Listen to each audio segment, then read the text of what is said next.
રાણાએ રમતું મેલ કનરે ચડ્યા કટક ખતરી ચોપટ ખેલ તને ગોહિલ કાં લાગ્યો ગળ્યો, એવા રાણજી બાપુ ગોહિલની વાત આજે આપણે કરવી છે. સરસ મજાનું ઇતિહાસનું એવું શૂરવીર પાત્ર કે જેને અમદાવાદના સેનને ગાજર મૂળાની માફક વાઢી નાખ્યું હતું અને 2 વખત એને યુદ્ધ કર્યું. એકવાર રાણીના જોહર પછી અને એક યુદ્ધ કનારે ગામને પાદર જ્યારે કટક આવી ગયું ત્યારે. અને એવા જ એના શૂરવીર દીકરા છે મોખડાજી ગોહિલ, અને એવા જ શૂરવીર બાપનો દીકરો સેજકજી મહારાજ જે મારવાડમાંથી આવ્યા. અને એવા રાણજી ગોહિલની આપણે વાત કરવી છે. સુખભંદર અને ગોમા એ નદીના કાંઠે આવેલું રાણપુર ચૂડા આજનું જે કહેવાય છે ઝાલાવાડ પંથકમાં આવેલું, એ ત્યાં હજી રાણપુરનો ગઢ ઊભો છે. એ ગઢની અંદર એક વખત રાણજી ગોહિલ છે એ પૂજા કરે છે. સવારમાં પ્રાગડના દોરા ફૂટ્યા અને પૂજા કરતા હતા, ને પૂજા કરતાની હારે નદીના પટમાં એક વખત કોઈક મુસ્લિમના દીકરાએ બાંગ પોકારી. એ દાતારના ડુંગર માથે જે દર્શન કરવા ગયેલા ને વળતા રાણપુર રાત રોકાણેલા, અને રાણપુર રાત રોકાણા એટલે સવારમાં બાંગ અલ્લાહની બંદગી કરવા માટે થઈને બાંગ પોકારીને અહીંયા મહારાજ રાણજી ગોહિલ છે એ પૂજા કરતા હતા, અને પૂજા ભ્રષ્ટ થઈ એવું કોઈક માણસોએ એને ચડાવ્યા. કારણ કે એને કોઈક માણસોની ચડામણી થઈ અને માણસોને ચડાવ્યા, ને એ માણસોના ચડાવવાથી એ રાણજી ગોહિલ છે એ મુસ્લિમના દીકરાને કતલ કરાવ્યું. અને કતલ કરાવ્યું એટલે એ ડોશી એની હારે હતી, એની માં એ વૃદ્ધ ડોશીએ જઈને અમદાવાદ ફરિયાદ કરી. અમદાવાદ ફરિયાદ કરતાની હારે અમદાવાદનું સેન આવ્યું. અને મેઘાણીયામાં એમ લખે છે કે રાણજી બાપુ છે એ રણવાસમાં માલ્યા રહેતા હતા, પણ મારી વાતને હું નકારી કાઢું છું. કારણ કે જે ગોહિલો છે એ રાજસ્થાનમાંથી આવ્યા અને પહેલા સેજકપુર વસાવ્યું, સેજકપુર પછી રાણપુરનો ગઢ કબજે કર્યો.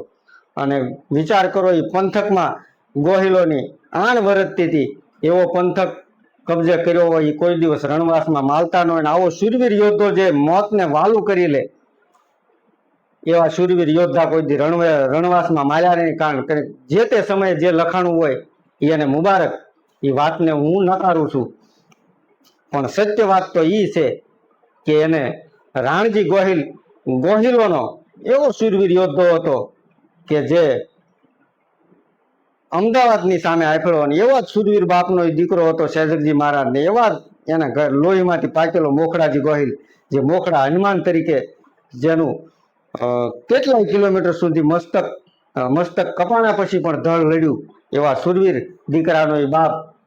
અને ઘટના એવી બની કે કતલ કર્યા પછી કનારા ગામ સુધી કટક આવી ગયું, કોઈ કહેવા જાય એમ નહોતું. એટલે એક ચારણે જઈને એને દુહો લલકાર્યો નદીના પટમાંથી. એ જે નદીનો પટ છે એ જે યાદ છે, એ નદીના પટમાંથી દુહો કીધો કે રાણાએ રમતું મેલ ખતરી, રાણાએ રમતું મેલ અને કનારે ચડ્યા કટક ખતરી ચોપટ ખેલ તને ગોહિલ કાં લાગ્યો ગળો. એ દુહો કહેતા ને હારે રાણજી ગોહિલ છે યુદ્ધ કરવા માટે તૈયાર થઈ ગયા. અને યુદ્ધની તૈયારી કરી સૈનિકો સાબદા કર્યા, અને કનારા ગામ છે ત્યાં જઈને ભેટો છો. એ મોહમ્મદ બેગડાની સેનાની હારે જે છે એ રાણજી ગોહિલે ધીંગાણું કર્યું સેનાને. મોહમ્મદ બેગડાની સેનાને તગડી મૂકી. એ તગડતાની હારે પણ અહીંથી રાણીઓએ જ્યારે યુદ્ધમાં જતા હતા ત્યારે રાણજી ગોહિલને એવું કીધું હતું કે અહીંથી ધ્વજ લેતા જાઓ. એ ધ્વજ જ્યાં સુધી આકાશમાં ફરકતો હોય છે ત્યાં સુધી અમે માનશું કે રાણજી ગોહિલ છે એ જીવે છે. અને પછી તમે વીરગતિને પામ્યા તો અમે આ કૂવામાં અમારો દેહ છોડશું, જોહર કરશું. આવી વાત થયેલી. પણ વળતા યુદ્ધ જીતીને આવ્યા પછી વળતા બન્યું એવું કે જે ધ્વજ જેના હાથમાં હતો એ માણસ પાણી પીવા હાટું થઈને ભૂલી ગયો કે આ ધ્વજ છે એની માથે 84 જીવાત્માઓ છે એ ટાઈપીને બેઠા છે. એ ધ્વજ નીચે મુકાઈ ગયો.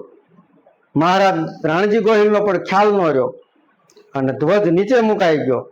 અને રાણજી ગોહિલના 84 રાણીઓએ છે તમને કુંવર મોખડાજી ગોહિલને કોઈ દાસીની હારે ઉમરાળા મોકલાવી દીધા સગા સંબંધીઓને ન્યા. અને 84 રાણીએ એ કૂવામાં પડી અને જોહર કર્યું. અને રાણજી ગોહિલ ત્યાંથી આવ્યા યુદ્ધમાં તો 84 લાશથી ભરેલો કૂવો જોઈને રાણજી ગોહિલ અરેરાટી પામી ગયા. અને એમ છું કે આ હું છું, નક્કી કાંઈક ભૂલથી. અને પછી એને જીવનનો મોહ ઉડી ગયો.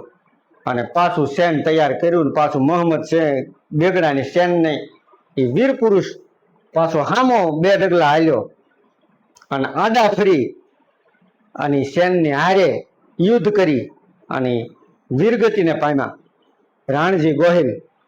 અને હાલમાં એ રાણપુરનો ગઢ જર્જરિત અવસ્થામાં ઊભો છે. ક્યારેક ટાઈમ મળે તો જોજો. એ લાકડું હજી કેટલાય લાકડા પણ હડ્યા વિનાના એવા પડ્યા છે. જે કૂવો છે જે 84 રાણીએ જોહર કર્યું તે કૂવો પણ હાલ હયાત છે. અને એ 84 રાણીઓના જે ક્ષત્રિયાણી હોય એની ખાંભી ન હોય પણ એનો એક ખાલી માત્ર હાથ કોતરેલો હોય. એ હાથ કોતરેલી ખાંભીઓ પણ આજ ત્યાં આગળ રાણપુરના કિલ્લામાં હયાત છે. ક્યારેક ટાઈમ મળે તો જોજો, આવા વીર પુરુષના કિલ્લાના દર્શન કરજો. અને આવીને આવી સત્ય ઘટના હું તમારી સમક્ષ રજૂ કરું ત્યાં સુધી આ સત્ય ઘટના નિહાળજો અને મારી ચેનલને લાઈક, શેર અને સબસ્ક્રાઈબ કરજો.